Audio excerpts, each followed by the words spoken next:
Tonight, Ian McPhee loses his second pre-selection fight. In China, the hardliners thank the troops, and Russians protest against the Tiananmen massacre.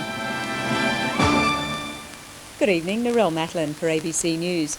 In other news tonight, conservationists fighting Mount Etna mining say they're going broke, and a crew of 6 retracing Bly's mutiny voyage have failed to make radio contact. And with sports details tonight, it's Bill Walker. Good evening. In the sports news, the Bears failed to make it 2 wins in a row, but success for their Gold Coast neighbours, the Giants, and the Aussies bashed their way to a score of 6 for 580, and even the commentators were impressed.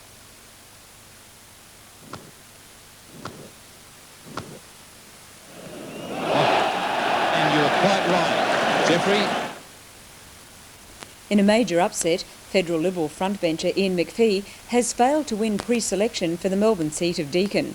Mr McPhee, who lost endorsement for his own seat of Goldstein in the run-up to Andrew Peacock's leadership coup, was defeated this afternoon by backbencher Ken Aldred.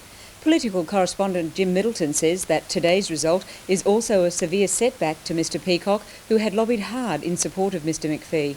Ian McPhee cantered through the Melbourne rain for the start of his latest ordeal. The Shadow Foreign Minister believed it would be a close race, but thought he had his nose in front.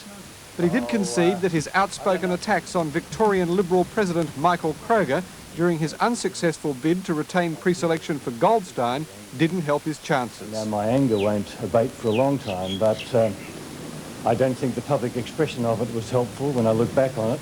Ken Aldred, who put his name up for Deakin after being dumped in his seat of Bruce, was more circumspect. No comment before the convention, chaps. Very lucky. We'll see. There were 9 candidates for a seat that will take the Liberals a swing of nearly 2% to win, and some of the 50 delegates would clearly have preferred to be elsewhere. Who's going to win the football? That's more important. In the end, the going was simply too heavy for Mr McPhee. He was defeated by Mr Aldred, a result the 2-time loser admits is not going to be to Andrew Peacock's liking. It's a personal blow to me, but not to him.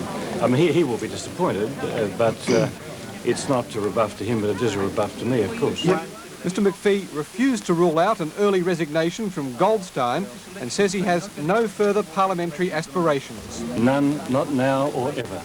As for Mr Aldred, he believes he now deserves promotion to the opposition front bench. I certainly look forward to going on the front bench at the appropriate juncture. I think the experience is there, the capabilities are there. Today's result is a major blow to Andrew Peacock's authority, both as opposition leader and within his own branch of the Liberal Party. He not only fought to have Deakin kept open for Mr McPhee, but gave him his backing too. The opposition leader also faces immediate pressure to reshuffle his front bench.